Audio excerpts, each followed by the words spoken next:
Hello new moms, milk supply decrease అవుతే tension పడకండి. First డాక్టర్ని కన్సల్ట్ అవుతే వాళ్ళు మెడిసిన్ ఆర్ పౌడర్ ఇస్తారు. దీనివల్ల బ్రెస్ట్ మిల్క్ ఇంక్రీజ్ అయ్యే ఛాన్స్ ఉంది. 1 గ్లాస్ ఆఫ్ మిల్క్లో daily 2 spoons twice a day తీసుకోవాలి. ఇది నేను డాక్టర్ రికమెండ్ చేసిన పౌడర్ అన్నమాట. నేను ఏంటంటే ఈ వీడియోలో మెయిన్ రీజన్ ఏంటంటే మార్కెట్లో చాలా టైప్ ప్రోడక్ట్స్ వస్తున్నాయి.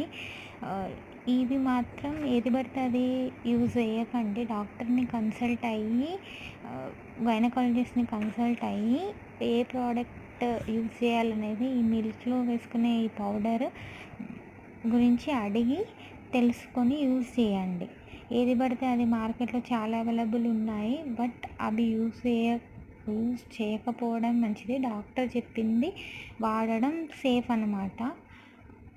లేకుంటే ఇలాంటి మిక్స్ వాడకూడదు అన్నమాట. ఇంకా మిల్క్ రావడానికి కొన్ని ఫుడ్ ఐటమ్స్ ఉంటాయి, అవి నేను నెక్స్ట్ వీడియోలో షేర్ చేస్తాను. ఈ వీడియో నచ్చితే like, share and subscribe to my channel.